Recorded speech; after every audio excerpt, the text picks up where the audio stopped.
नमः शक्ति शिवाय फ्रेंड्स। तो चलिए बात करते हैं कि ट्विन फ्लेम जर्नी क्या होती है बिना टाइम वेस्ट किए।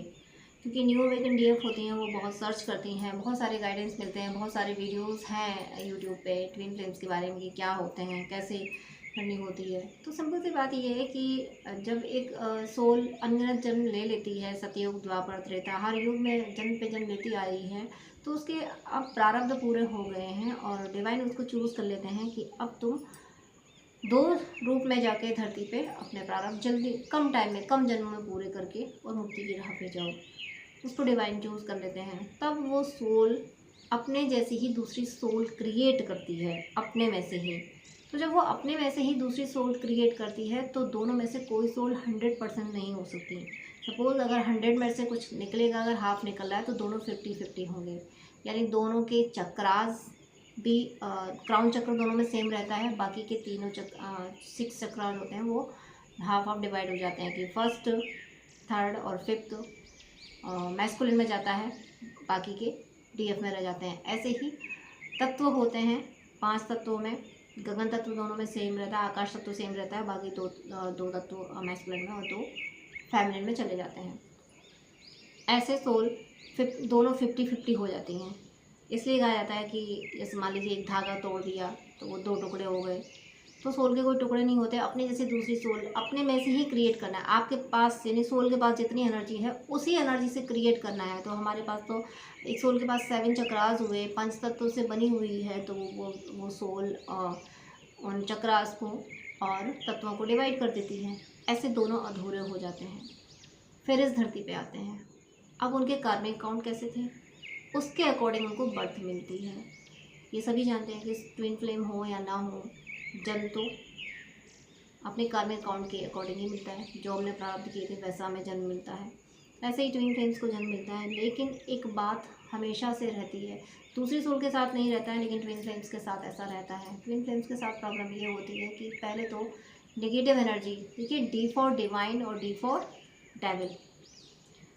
फ़र्क सिर्फ इतना है कि डेविल कभी जीतते नहीं, डिवाइन हमेशा जीतते हैं। लेकिन डेविल्स को सब पता होता है, डेविल को सब पता होता है कि कौन सा ट्विन कहाँ है, कब जन्म ले रहा है, कौन सी सोल कहाँ जा रही है, सब उनको पता होता है। तो जैसे ही डिवाइन चूज़ कर लेते हैं कि ये सोल जा रही है, वैसे वैसे डेविल को भी पता चल जाता है कि ये सोल अब यहाँ जन्म लेगी। ये सब उनको सब पता होता है, तो वो पहले तो जन्म लेने से ही रोकते हैं। यानी माँ के वूम में ही उनको कुछ ना कुछ प्रॉब्लम हो जाती है। माँ को प्रॉब्लम हो जाएगी। माँ की लाइफ उस टाइम में बर्बाद हो जाती है जिस टाइम पे कोई ट्विन उसकी कोख में आता है। एक एक फीमेल की वूम में जब कोई ट्विन आता है तो उस फीमेल को दर्द पे दर्द मिलना शुरू हो जाते हैं। क्यों मिलना शुरू हो जाते हैं? क्योंकि जो सोल अंदर है ना, जो वूम में है, वो सोल सब फील कर रही है। तो जब माँ दर्द में रहेगी ना तो दर्द वहीं से मिलना शुरू हो गया। ये डिवाइन की ट्रेनिंग वहीं से शुरू हो जाती है। डिवाइन कहते हैं कि तुम जाओ और तुम्हारी अवेकनिंग तो मेरी जिम्मेदारी है, तुम मेरी जिम्मेदारी पे जा रहे हो। कहते हैं ना कि हमने किसी को अपने काम के लिए भेजा कि तुम मेरा काम कर देना, बाकी सब संभाल मैं लूँगा, बस तुम चले जाओ, करना तो सब मुझे ही है। हम किसी पर्सन को भेज देते हैं, वैसे डिवाइन भेजते हैं ट्विन्स को कि तुम जाओ, करना तो मुझे ही है। तुम्हारी अवेकनिंग, तुम्हारी सुरक्षा, तुम्हारी हर हैप्पीनेस की जिम्मेदारी तो मेरी है। तो अवेकनिंग हमेशा कहती हूँ चॉकलेट खा के तो नहीं आती, दर्द से ही आती है, दर्द सहना पड़ता है। तब जाके यानी जैसे ही ट्विंस वूम में आते हैं, डीएफ हो या डिवाइन मैस्कुलिन हो, तो उसकी माँ को पेन मिलना शुरू हो जाता है। मैक्सिमम केसेस में ऐसा होता है। जब माँ को पेन मिलता है तो वो जो वूम में है सोल वो दर्द में जाती है, वहाँ वो उसे भी दर्द फील हो रहा होता है। अब वो वूम में है, उसे ये नहीं पता कि एक्चुअली हो क्या रहा है, लेकिन दर्द फील होता है उसे, दर्द की एनर्जी उसको पिक होती है। और जब जन्म लेते हैं तो जन्म लेने के टाइम नेगेटिव एनर्जीज ऐसा वर्क करती हैं, नेगेटिव एनर्जी ऐसा करती हैं कि जन्म लेते टाइम उसको मारने की कोशिश करती हैं कि किसी तरीके से ये सोल जन्म ना ले। मैंने बोला कि डेविल्स जैसे डिवाइन हर कदम पे हर पल साथ खड़े होते हैं, वैसे डेविल कदम कदम पे डीएफ को और डीएम को मारने की कोशिश में रहते हैं। तो डीएफ का भी बर्थ ऐसी ही मुश्किल हो जाती है और डीएम का भी बर्थ बहुत मुश्किल हो जाता है। फिर दोनों जन्म लेते हैं। एज गैप अगर उनमें होता है तो किसी रीज़न से उनके कर्म अकाउंट के अकॉर्डिंग होता है। बहुतों में एज गैप होता है, बहुतों में नहीं भी होता है। बहुत ऐसे होते हैं कि काफ़ी ऐसी एज में होते हैं कि सेम एज लगते हैं, 4-5 साल का गैप कोई बहुत बड़ी बात नहीं हो जाती है। लेकिन 10-12-15-20 साल का गैप जब होता है तो वो उनके कर्म अकाउंट के अकॉर्डिंग होता है, ये उनकी कॉन्सेप्ट पर डिपेंड करता है। लेकिन हाँ, जन्म लिया, डीएफ की ज़िंदगी में मुश्किलें आना शुरू हो जाती हैं। बचपन से ही, जन्म लेते ही उपेक्षित रहती है, उपेक्षाओं का सामना उसको करना पड़ता है। मतलब कुछ मिल नहीं सकता, अपमान मिलेगा, घृणा मिलेगी, रिजेक्शन हमेशा हमेशा मिलता है। जो काम करेगी, दूसरों के बड़े बड़े काम आसानी से हो रहे हैं, उसके छोटे छोटे काम भी बड़ी मुश्किल से, कई चक्कर लगा के, कई बार मतलब अप्रोच तो कोई लगाता नहीं है, लेकिन अपनी मेहनत से काम करती है, उसके बाद भी एक बार में उसका काम नहीं होता है। डीएफ बहुत परेशान होती है, बहुत स्ट्रगल करती है लाइफ में, करती चली जाती है। ज़िंदगी एक तरह से उसे लगने लगती है कि आखिर इतना ही स्ट्रगल क्यों। लेकिन उसके दिल के एक कोने में, क्योंकि डीएफ होती है, उसके दिल के एक कोने में ये उम्मीद होती है, एक दिन तो सब अच्छा होगा, एक दिन तो सब अच्छा होगा, एक दिन। उस एक दिन के इंतज़ार में जाने कितने साल गुजार देती है संघर्ष करते करते। फिर एक दिन डीएम ज़िंदगी में आते हैं, ना चाहते हुए, लाख कोशिशों के बाद भी, लाख दूर होने की कोशिश कर लो, लेकिन उसके बाद भी डीएम डीएफ में कनेक्शन होता ही है, क्योंकि एक ही सोल होते हैं। यूनियन होता है, बबल फेस होता है, और उसके बाद में सेपरेशन डिवाइन लाते ही हैं, क्योंकि अवेकनिंग का टाइम तो अभी आया है। अवेकनिंग तो अभी होनी है। जब अपने डीएम से सेपरेट हो गए, उस दर्द को झेलोगे तभी तो कहोगे कि ईश्वर मुझे बुला। अपना हाफ पार्ट जब कहीं और जाता है तब दर्द में आती है डीएफ। डीएफ के लिए, डीएफ इतनी पावरफुल होती है कि हर दर्द सह जाती है। इंसल्ट पे इंसल्ट, रिजेक्शन पे रिजेक्शन, मतलब एब्यूजिंग वर्ड, जो मनी लॉस, सब कुछ सहती है। उसके बाद भी जीती है, उसके बाद भी ऐसे नहीं जीती है। अपने दिल का दर्द छुपा के लोगों के सामने हंस के जीती है, हंसती है और हंसाती है। लेकिन जब ट्विन आता है और जाता है, वो जाने वाला जो दर्द होता है वो डीएफ को बर्दाश्त नहीं होता। हर डीएफ की ज़िंदगी में उसका ट्विन आता है, और जब वो जाता है तो ये एक ऐसा दर्द होता है कि वो बर्दाश्त नहीं होता। तब जाके डीएफ की अवेकनिंग होती है, क्योंकि डीएफ के लिए और कोई दर्द, अपना जब काउंटर पार्ट जाता है ना, तो वही तो दर्द लगता है। बाकी हर दर्द पावरफुल है, हर दर्द सह जाती है। दोनों के बीच में मिररिंग क्या होती है, मैं इस जर्नी को, जो मेन कॉन्सेप्ट है, मैं सभी कॉन्सेप्ट को थोड़ा थोड़ा टच करने की कोशिश कर रही हूँ। इंडिविजुअल कोई एक टॉपिक नहीं ले रही हूँ, फिर आगे मैं वीडियो ऐसे भी अपलोड कर दूँगी कि पर्टिकुलर कोई एक टॉपिक लूँ। फिलहाल मैं सभी टॉपिक को थोड़ा थोड़ा टच करने की कोशिश कर रही हूँ। दोनों में मिररिंग होती है, तो मिररिंग तो जो एक सोच रहा है वो दूसरे को पता चलता है, लेकिन साथ में इनके साथ इंसिडेंट की भी मिररिंग होती है। जो डीएफ के साथ इंसिडेंट हो रहे होते हैं वो डीएम के साथ भी हो रहे होते हैं, जो डीएम के साथ होते हैं वो डीएफ के साथ भी हो जाते हैं।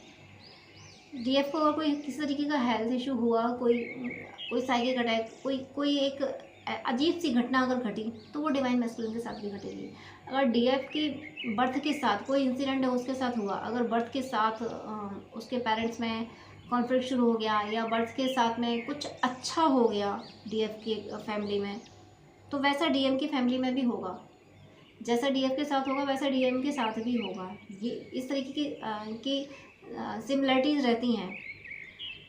कुछ लोग ऐसा कहते हैं कि ट्विन्स काफ़ी कुछ सेम दिखते हैं, बिल्कुल सेम होते हैं, लेकिन मेरा एक्सपीरियंस ये नहीं है। लेकिन फिर मैं ये भी कहती हूँ कि हरि अनंत हरि कथा अनंता, प्रभु ने ये ट्विन फ्लेम जर्नी बनाई है, तो इसकी कहानियाँ भी अनंत हैं। लेकिन मेरे एक्सपीरियंस में यही आया है कि ट्विन फ्लेम्स इतने सिमिलर भी नहीं होते, लेकिन उनकी जो कोर होती है, कोर का मतलब वो जो सोल हैं, एक ही सोल 2 पार्ट्स में डिवाइड हुई है, तो वो जो कोर होगी कि इस सोल की कैरेक्टरिस्टिक्स क्या है। हर सोल की मेन जो कैरेक्टरिस्टिक्स है वो हैप्पीनेस है, लेकिन इस सोल के हैबिट्स क्या हैं, इसका कॉन्सेप्ट क्या था।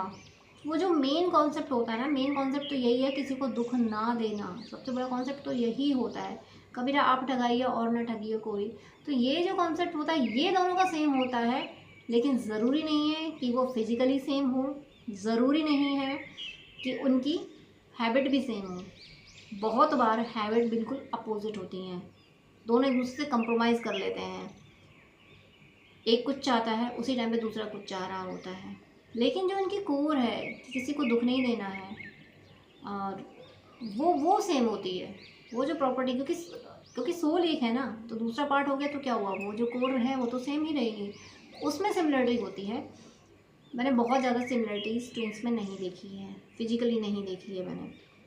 फिजिकली भी डिफरेंट होते हैं, उनकी चॉइसेस भी डिफरेंट होती हैं, हैबिट्स भी उनकी डिफरेंट होती हैं, बहुत सारी चीज़ें। लेकिन इंसिडेंट बहुत बार सेम होते हैं, बहुत सारे इंसिडेंट एक जैसे हो जाते हैं। अगर एक डीएफ हैं जिनकी जान पहचान में, उन पर कुछ टाइप खास तरीके के मतलब बीज ने अटैक किया, कुछ खास तरीके की मधुमक्खियों ने अटैक किया, तो मैस्कुलिन पे अटैक हुआ, तो कुछ टाइम बाद में डीएफ पे भी अटैक हुआ। तो इस तरीके के सिनेरियोज बन जाते हैं। अगर एक को किसी तरीके से चोट लगी तो दूसरे को चोट लगनी होती है।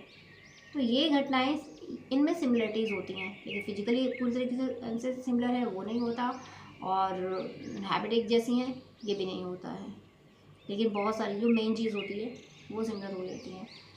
फिर दोनों का कॉन्टेक्ट में आया, यूनियन हुआ, फिर सेपरेशन हुआ। फिर डीएफ अपने में वर्क करती है, अपने आप को संभालती है, और उसके बाद में जब जर्नी कंप्लीट होने पाती है तो दोनों का यूनियन भी होता है, और यूनियन डेस्टाइन होता है। अगर कॉन्ट्रैक्ट में लेके आते हैं तो कि इस बर्थ में यूनियन हो जाना है, तब जाके यूनियन होता है। तो एक तरह से जो ट्विन फ्लेम जर्नी का जो कॉन्सेप्ट है वो ये है कि उनके साथ में इस तरीके से वो इस दुनिया में आते हैं, और डेविल हर कदम पे उन्हें नुकसान पहुंचाने की, उनकी जान लेने की कोशिश करते हैं। क्यों जान लेने की कोशिश करते हैं? कि एक बार ये सोल बॉडी छोड़ दे तो फिर दोबारा बॉडी मिलना मुश्किल होता है। इसलिए डेविस की कोशिश होती है कि ये ट्विंस एक तो जन्म ना लें, अगर जन्म ले भी लिया है तो डीएफ अवेकन ना हो, डीएफ अवेकन हो गई है तो डीएम अवेकन ना हो, और अगर दोनों अवेकन हो जाए तो यूनियन ना हो। इसलिए डेविस हर कदम पे कोशिशें करते रहते हैं। तो उसके लिए हमेशा हनुमान जी की शरण में और भगवान नरसिंह की शरण में रहना चाहिए। बाकी आप लोग जो करना चाहें वो भी कर सकते हैं। उसके बाद में मिररिंग, जो एनर्जी की मिररिंग हुई, और यानी इंसिडेंट की मिररिंग तो हो ही जाती है, सिमिलरिटीज़ हो जाती है। मिररिंग में ये हो जाता है कि आप जैसा सोच रहे हैं वैसा आपका पर्सन भी सोचेगा, आपका पर्सन जो सोच रहा है वो आप भी सोचेंगे। आपको कभी कभी आपका माइंड कभी किसी बात पे नहीं था, आप कुछ और सोच रहे थे, अचानक से कुछ और सोचने लगे, तो वो आपका पर्सन सोच रहा था। कभी कभी ऐसा होगा कि आप दिमाग में कुछ और था, आप कुछ और काम कर रहे थे, कहीं कुछ ध्यान कहीं और था, और अचानक से आपकी ज़ुबान से कोई ऐसा शब्द निकला जिधर आपका ध्यान ही नहीं था, और वो शब्द आपकी ट्विन फ्लेम जर्नी से रिलेटेड, या आपने महीनों से सालों से कोई सॉन्ग नहीं सुना था, अचानक से वो सॉन्ग आपने गाना शुरू कर दिया, तो वो आपके पर्सन की एनर्जी थी, वो मिररिंग थी। तो मिररिंग पे बहुत ध्यान देना होता है कि, और मतलब अगर आप लो में हैं तो आपका पर्सन भी लो में जाएगा। आपका पर्सन लो में है, डेव तो खुद को संभालने की कोशिश करती रहती है, डेव तो अवेकन होगी, वो समझ रही है। ज़्यादा चांसेस मैस्कुलिन के लो में जाने के होते हैं, डीएफ भी लो में जाती है, ऐसा नहीं है कि एकदम से नहीं समझती हैं। तो इसके लिए सबसे सिंपल तरीका यही है कि आप जब भी लो फील करें, ईश्वर के जिस रूप को मानते हैं उनसे ये प्रे करें कि हे ईश्वर, हम दोनों को इस लो एनर्जी से निकाल लीजिए। मुझे 13 लिखा है, तो अभी भी मुझे लग रहा है आप लोगों में से मिररिंग हो रही है, कोई सोच रहे हैं, कोई ये वीडियो देख रहे हैं, तो फिर आपके डिवाइन मैस्कुलिन भी इसी तरीके के वीडियो, ऐसे ही एनर्जीज़ वाले वीडियो देखना पसंद कर रहे हैं अभी आप लोग जो वीडियो देख रहे हैं, क्योंकि मुझे 13 नंबर देखा था। तो जब मिररिंग हो रही है, आप लो फील कर रहे हैं, लो फीलिंग अगर मिररिंग हो रही है, होती है मिररिंग, अगर आप लो फील कर रहे हो तो डिवाइन से तुरंत प्रे कीजिए, ईश्वर हम दोनों को इस एनर्जी से निकाल लीजिए, हमें डिवोशन और इनर पीस की एनर्जी दीजिए, स्ट्रेंथ दीजिए, शक्ति दीजिए। हम दोनों के लिए प्रे किया कीजिए, क्योंकि अगर अपने लिए प्रे करेंगे तो आपका हाफ पार्ट लो में है, डिवाइन तो आप पे वर्क कर देंगे, क्योंकि आपने सिर्फ अपने लिए कहा है। दोनों के लिए करेंगे तब दोनों पे वर्क होगा और दोनों ही हो जाओगे। तो हमेशा मिररिंग में ये ध्यान रखना है, जब भी आप लो फील करें तो आपको पता है कि मिररिंग हो जाएगी, तो आप डिवाइन से तुरंत ये प्रे कर लें। बाकी पॉजिटिव चीज़ों की मिररिंग होगी तो अच्छा है, आप हाई वाइब्रेशन में हो, वो मिररिंग हो तो बहुत अच्छी बात है।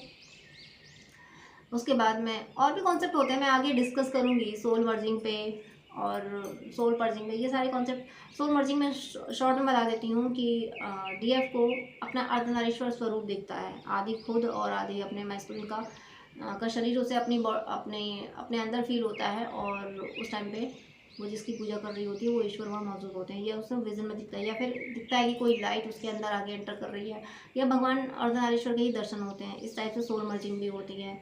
फिर सोल पर्पस मिलता है, यानी सोल पर्पस की क्या काम करने तुम धरती पे गए हो, डीएफ को मिलता है। उसके बाद धीरे धीरे करके डीएफ की लाइफ में अबेंडेंस आती जाती है। फिर दोनों जब सेम एनर्जी में आ जाते हैं, जब सेम एनर्जी में आते हैं तो फिर इनको 969 और 696 नंबर दिखने लगता है, और उसके बाद जाके 369 नंबर दिखने लगता है, मतलब अब जर्नी कंप्लीशन की कगार पे है। तो मैंने ये यहाँ पे इस वीडियो में बहुत मतलब एक गागर में सागर भरने की कोशिश की है मैंने। शॉर्ट बहुत छोटे छोटे पॉइंट्स मैंने टच किए हैं इस जर्नी के। हालांकि इस जर्नी की कहानी तो अनंत है, मैं एक एक टॉपिक अगर लूँ तो उसमें बहुत लंबे लंबे वीडियो बनेंगे, लेकिन शॉर्ट मैंने पूरी जर्नी को टच करने की कोशिश की है कि कैसे जन्म लेते हैं, कैसे डेविल्स अटैक करते हैं। ये भी अलग अलग कॉन्सेप्ट में मैं कोशिश करूँगी धीरे धीरे इन पर वीडियो मैंने ऑलरेडी कर रखे हैं, लेकिन वही है कि न्यू डी आती हैं तो उनको नहीं वो वीडियो मिल पाते हैं। तो आप लोगों के लिए फिर से वीडियोस ट्विन फ्लेम जर्नी के गाइडेंस के लिए करती रहूँगी। और हाँ, आपको जिस तरीके की गाइडेंस चाहिए तो प्लीज़ आप वीडियो पे कमेंट कीजिए, आप मुझसे क्वेश्चन पुटअप कीजिए, मैं उसके लिए वीडियो अपलोड कर दूँगी। आपको जो भी गाइडेंस चाहिए, आप अगर सेशन नहीं ले सकते हैं, आप नहीं कॉन्टेक्ट कर पा रहे हैं तो आप कमेंट तो कर ही सकते हैं। आप कमेंट कीजिएगा, आपकी जो भी क्वेरी हो मैं उसे आपको वीडियो अपलोड कर दूँगी, तो ज़रूर आपको गाइडेंस मिलेगा। ट्विन फ्लेम जर्नी बहुत यानी ईश्वर को पाने की जर्नी है, लेकिन संभलना बहुत होता है इसमें। कब डिटैच होना है, कब अटैच होना है, किससे डिटैच होना है, अपने पर्सन से डिटैच होकर डिवाइन से अटैच होना होता है। अपने पर्सन को एनर्जी देनी भी होती है, नहीं भी देनी होती है, कब देना है कब नहीं देना है, इन सारी बातों को ध्यान रखना होता है।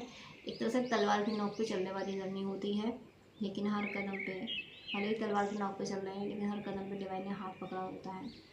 तो इस बात का आपको ध्यान रखना है। ट्विन फ्लेम जर्नी भले ही मुश्किल है, तो ये ध्यान रखिएगा मुक्ति की जर्नी है, और मुक्ति पीएचडी आप करेंगे ना तो वो आसान नहीं होगी, उसमें मेहनत करनी पड़ेगी, पैसा जाएगा, समय जाएगा, मेहनत जाएगी, खाना पीना सब छोड़ के तब जाके पीएचडी की डिग्री मिलती है। तो ये डिवाइन की पीएचडी है, ये पीएचडी करा रहे हैं आपसे, हमेशा के लिए अपने अपने अपनी गोद में बैठाएंगे ये, तो मेहनत तो करनी पड़ेगी, स्ट्रगल तो करना पड़ेगा, ऐसा स्ट्रगल जो दूसरे नहीं कर पाते हैं। तो कोई बात नहीं, मुश्किल है तो क्या हुआ, मुश्किलों में जो जलता है ना, मुश्किलों में जो जलता रहा वही चिराग तो ईश्वर को प्रिय होता है, और ईश्वर की मर्जी जिस पे होती है, ईश्वर की जिस पे मेहरबानी होती है, वो चिराग तो आंधियों में जलते ही हैं। तो ये जो ट्विन फ्लेम्स होते हैं, जो सोलमेट्स होते हैं, जो डिवोटीज़ होते हैं, वो ऐसे ही चिराग हैं जिनको डिवाइन ने भेजा हुआ है कि ये धरती पे जो काम क्रोध लोभ मोह की आंधी चली है, इस आंधी में तुम चिराग बन के हमेशा जलते रहोगे, दूसरों को प्रकाश देते रहोगे, और अंत में मेरी गोद में हमेशा के लिए बैठ जाओगे। तो आपको कुछ और जानना है प्लीज़ कमेंट कीजिएगा, आप व्हाट्सएप नंबर पर कांटेक्ट भी कर सकते हैं, मैं आपके लिए वीडियो ज़रूर अपलोड कर दूँगी। आप क्वेश्चन करेंगे तो मुझे ये अच्छा लगेगा कि आपको एक तो मुझे गाइडेंस मिलेगा कि मुझे आपको क्या गाइडेंस देना है आपकी, लेकिन बीमारी पता चलेगी तब तो उसका इलाज किया जाएगा। तो आप अपनी क्वेरी डालिएगा, मैं उस पर आपको वीडियो अपलोड कर दूँगी। बाकी अपने अकॉर्डिंग तो मैं गाइडेंस देती ही रहूँगी, लेकिन आप क्या जानना चाहते हो, आप क्या समझना चाहते हो इस जर्नी के बारे में, वो आप ज़रूर आप कमेंट कीजिएगा, मैं उस पर आपको ज़रूर गाइड करूँगी, वीडियो आपके लिए ज़रूर अपलोड करूँगी। गॉड ब्लेस यू, जय श्री राधे कृष्णा।